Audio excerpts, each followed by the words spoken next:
ونصلي على رسوله الكريم اما بعد۔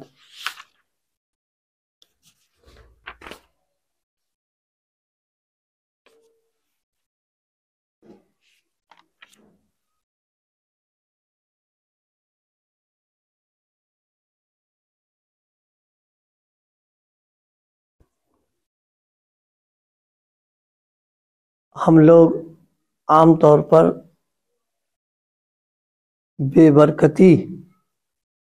کی شکایت کرتے ہیں اور احساس بھی ہوتا ہے، خاص طور سے کمائی کے سلسلے میں۔ صبح سے لے کر شام تک مستقل آدمی محنت کرتا ہے اور اس محنت کے نتیجے میں اس کو کمائی ہو جاتی ہے، لیکن معلوم یہ ہوا کہ مہینہ ختم ہونے سے پہلے جیب خالی ہو گئی اور ابھی ضروریات لگی ہوئی ہیں، اور اس میں بعض اوقات قرض لینا پڑ جاتا ہے، بعض اوقات قرض نہیں مل پا رہا تو اور پریشانی بڑھنا شروع ہو جاتی ہے۔ تو یہ عام طور پر ایک احساس ہوتا رہتا ہے کہ ہماری کمائی میں برکت نہیں ہو رہی ہے۔ اسی طرح اور بھی تھوڑا سا سوچا جائے کاموں کے تعلق سے، چونکہ ہم لوگ بھی پڑھنے پڑھانے کی لائن میں لگے ہوئے ہیں، کاموں کے سلسلے میں بھی کہ جناب اب کام میں مشغول ہے، معلوم ہوا کہ بہت سارا وقت ہو گیا گزر گیا، کام تھوڑا ہی ہو پا رہا، انہوں بے برکتی وقت میں ہو رہی اس میں ہے۔ اسی طریقے سے ہمارے اوقات جو صبح سے شام تک گزر رہے ہیں، معلوم ہوا ابھی جمعہ تھا، اب جمعہ پھر آ گیا سر کے اوپر، یعنی وقت میں بھی بے برکتی، یہ عام طور پر احساس ہوتا رہتا ہے۔ بعض اوقات آمدنی کے تعلق سے بے برکتی کا احساس، کبھی کھانے پینے کے تعلق سے کہ بہت ساری چیزیں گھر میں موجود ہیں، معلوم ہوا کہ وہ ختم اور ابھی ضرورت پوری نہیں ہو پائی۔ تو یہ عام طور پر سبھی کے ساتھ لگا ہوا ہے بے برکتی کا احساس۔ اسی لیے اکثر لوگ بزرگوں کے پاس جاتے ہیں کہ صاحب دعا کر دیے کہ اللہ تعالیٰ جو روزی میں برکت دے دے۔ اب ان سے پوچھتے ہوئے برکت کا کیا مطلب سمجھ رہے ہیں؟ کل کے پہلے ایک آدمی کماتا تھا سارے گھر والے کھا لیتے تھے، اب سارے گھر والے کما رہے ہیں لیکن یہ کہ وہ مہینہ بھی نہیں پورا ہوتا اور وہ ہو جاتا ہے۔ تو اس سلسلے میں قرآن پاک نے رہنمائی کی ہے، اور رہنمائی اس طرح فرمائی ہے کہ برکت کے لیے دو بنیادیں ہیں، جب تک وہ پورے طور پر نہیں ہوں گی تو پھر بے برکتی کا شکار ہونا پڑے گا، اور بے برکتی وقت میں بھی ہوگی، کام میں بھی ہوگی، آمدنی میں بھی ہوگی، اور اسی طرح اور چیزوں میں بے برکتی ہوتی رہے گی اس میں۔ وہ دو بنیادیں کیا ہیں؟ ایک تو ایمان ہو کامل درجے کا، دوسری چیز تقوی۔ یہ دونوں چیزیں جتنی اعلیٰ ہوگی اتنا ہی برکت ہوگی، روزی میں، کمائی میں، عمر میں، کام میں، ہر اعتبار سے برکت ہی برکت نظر آئے گی۔ اور دوسری چیز یہ کہ اگر ان دونوں میں کمی پڑ گئی، جیسے ایمان کے اعتبار سے جو درجہ ہونا چاہیے اعلیٰ وہ نہیں ہے، یا تقوی جس درجے کا نہیں ہے، کم ہے، تو پھر برکت میں کمی آتی چلی جائے گی۔ اور اگر مان لیجئے تقوی سرے سے ہے ہی نہیں، فسق و فجور ہے، گناہ ہے، نافرمانیاں ہیں، جو تقوی کے خلاف جتنی چیزیں اگر وہ کریں گے تو برکت کا پھر کوئی مسئلہ نہیں رہتا اس کے اندر۔ یہ قرآن مجید سے رہنمائی ملی ہے کہ دو چیزوں کا ہونا، ایک ایمان اور ایک تقوی۔ اس کو ذکر کیا ہے وَلَوْ أَنَّ أَهْلَ الْقُرَىٰ آمَنُوا وَاتَّقَوْا لَفَتَحْنَا عَلَيْهِمْ بَرَكَاتِ السَّمَاءِ وَالْأَرْضِ۔ فرمایا کہ اگر یہ بستی والے، قریے والے ایمان لاتے اور تقوی اختیار کرتے، لَفَتَحْنَا عَلَيْهِمْ، تو ہم ان کے اوپر کھول دیتے آسمان اور زمین کی برکتوں کو۔ تو اس سے معلوم یہ ہوا یہ دو چیزیں اگر برکت لینا ہے تو کرنا پڑے گا۔ اور جب ایمان اور تقوی ہوتا ہے تو برکت کی بہت ساری شکلیں ہو جاتی ہیں۔ کبھی ایسا ہوتا ہے کہ چیز تھوڑی ہے، بڑھ گئی، اللہ بڑھا سکتا ہے اس کے اندر ہے۔ کبھی ایسا بھی ہوتا ہے چیز تھوڑی ہے لیکن وہ بہت سارے لوگوں کو کی ضروریات سب کی پوری ہو گئی اس کے اندر۔ کبھی ایسا بھی ہوتا ہے کہ جو چیز جس کام کی ہے اسی میں جا رہی ہے، وہ کہیں اور نہیں جا رہی، کہیں اور بھی استعمال ہو جائے، یہ بے برکتی کی بات ہے۔ مثلا ہم سب لوگ کما رہے ہیں، معلوم ہوا کچہری کی نظر جا رہا، معلوم ہوا کہ جناب والا کیا کہتے ہیں کوتوالی اور اس چکر میں چلا جا رہا اس کا ہے، معلوم ہوا سب بیمار ہے، اس میں نکل چلی جا رہی، اور نہ جسم پہ لگ رہا، نہ کھانے پہ جا رہا، نہ پینے پہ جا رہا، یہ سب بے برکتی کی شکلیں آ جاتی ہیں اس کے اندر ہے۔ اور کبھی برکت اس اعتبار سے بھی ہو جاتی ہے کہ اللہ پاک کی قدرت ہے، اس کے اندر ظاہری اعتبار سے اس کو اتنا بڑھا دیتے ہیں، تھا کم وہ ہو جاتا اس کے اندر،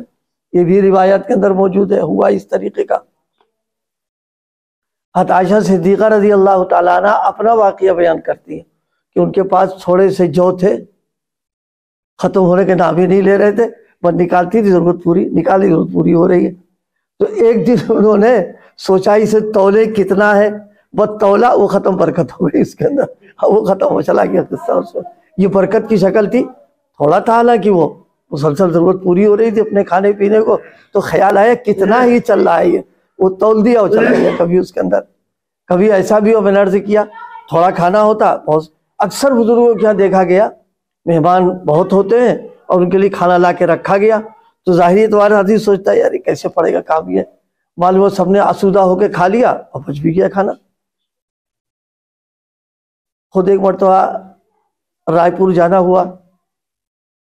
اور بھی ہمارے ساتھی مولانا جمیل صاحب تھے، اور ایک دو اور لوگ تو یوں ہی گئے کہ بہت دن ہوا چلو وہاں چلیں۔ وہاں گئے تو ہم شاید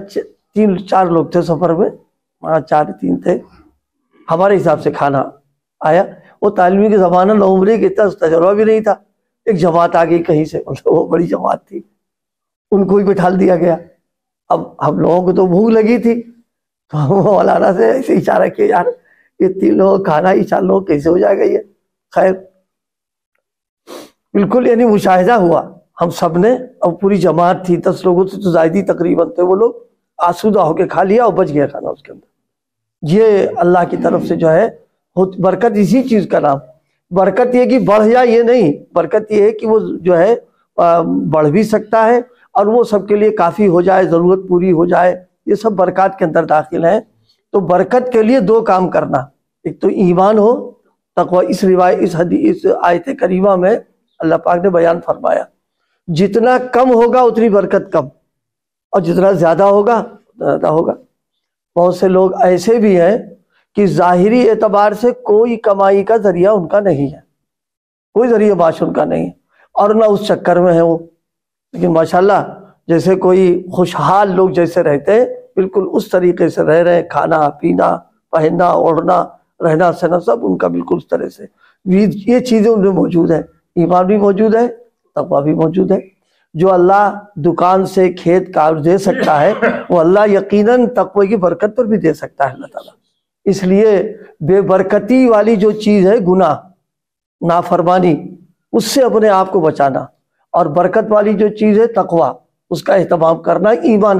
ایمان بھی ہو تقویٰ بھی ہو، یہ دونوں چیزیں موجود ہو۔ لیکن اب اس کا یہ مطلب بھی نہیں کہ آدمی ان دونوں چیزوں پر کے بعد ہاتھ پہ ہاتھ دھر کے بیٹھ جائے، اسباب کے درجے میں ہاتھ پیر چلانا، کچھ نہ کچھ چلانا۔ بعد ایسے لوگوں کو بھی دیکھا، حضرت شیخ نور اللہ برکتہ سب کے سامنے، حضرت مولانا زکریا علیہ رحمہ کے یہاں ایک مکتبہ حضرت کا تھا، یحیوی مکتبہ، کچھ نہیں، وہ بیٹھا رہتا تو وہ اپنا تھوڑا بہت جو کچھ آیا، اور ماشاءاللہ سینکڑوں کتنے مہمان آ رہے ہیں جا رہے ہیں کھا پی رہے ہیں، جو ہوتا تھا شاید کسی نے پوچھا بھی حضرت سے کہ سر یہ معاش آپ کا کیا ہے، کہا وہ تو کھانا تو ہے ہمارا وہ، اور اس نے جا کے دیکھا کچھ نہیں، نہ کوئی اسی بھیڑ بھاڑ والا کچھ، کہا ظاہری اعتبار سے تو آپ کا کچھ ہے نہیں، تو حضرت خاموش سے کچھ بولا نہیں حضرت نے۔ تو اسباب ظاہری میں تو کرے کچھ نہ کچھ، لیکن اصل چیز یہ ہے ایمان ہو تقویٰ ہو، اللہ پاک ضروریات کو پوری کریں گے، کہاں سے پوری کریں گے تو اللہ جانتا ہے، کچھ نہیں۔ بعض اکابر کے سلسلے میں خود ان کے گھر والوں نے بتایا، حضرت کا جب انتقال ہوا تو حضرت فرما دیا دیکھو ہمارے متعلقین کے پاس مت جانا، تو یعنی جو ہمارے مریدین ہیں اور مالدار کارگر مت جانا ان کے پاس۔ حضرت شاد الغنی صاحب پھلپوری رحمۃ اللہ علیہ نے نصیحت فرما دی تھی، تو وہ دونوں حضرات بھائی تھے، دیکھا ماشاءاللہ آنے جانا ہم لوگوں کا رہا ہے، وہاں پہ کچھ نہیں گھر رہتے تو کوئی بظاہر ان کا وہ بھی نہیں تھا، لیکن بالکل ماشاءاللہ دسترخوان دیکھیے، ان کا رہن سہن دیکھیے، معلوم ہوتا تھا کہ بالکل ایسے رئیس لوگوں کی طریقے سے کیا چیز تھی وہ حضرت کی برکتیں ان کے ساتھ جا رہی تھی اس کے اندر، خود ان لوگوں میں بھی وہ چیز موجود تھی، اس درجے کی نو تھی ان کے یہاں۔ تو اصل چیز کیا ہے؟ ایمان اور تقوی۔ اصل تو ساری چیزیں اللہ کے قبضے میں ہیں، جب وہ خوش ہوں گے تو وہ دیں گے وہ تو، اور ظاہر ہے خوش ہونے کا یہی راستہ ہے کہ آدمی تقوی کے خلاف زندگی نہ گزارے اور ایمان کے ساتھ رہے۔ اس جو چیزوں کا اہتمام کرے گا تو انشاءاللہ اللہ پاک برکت دے گا۔ تو برکت کے سلسلے میں دو باتیں، ایمان اور تقوی، ان دونوں چیزوں کا اہتمام، اور اس کے پھر اثرات، نتائج اس گھرانے پر، اس خاندان پر، ان افراد پر جتنا زیادہ ہوتا ہے اتنا ہی زیادہ رہتا ہے۔ اور جب برکتیں آتی ہیں تو سکون اپنے آپ رہتا ہے، گھر میں نہ لڑائی، نہ جھنجھٹ، نہ جھگڑا، کیونکہ یہ ساری جھنجھٹ جو بھی ہوتا ہے، جب کوئی دقت آ جائے کسی لائن کی، لڑائی شروع گھر میں ہو گئی آ کر کے، زندگی میں بے سکونی پیدا ہو جاتی ہے۔ تو سکون بھی ملے گا، جب برکتیں آئیں گے تو سکون بھی ملے گا اس کے اندر، اور گھر کے اندر چین بھی میسر آ جائے گا۔ اللہ پاک عمل کی توفیق عطا فرمائے۔ ایک ایمان اور ایک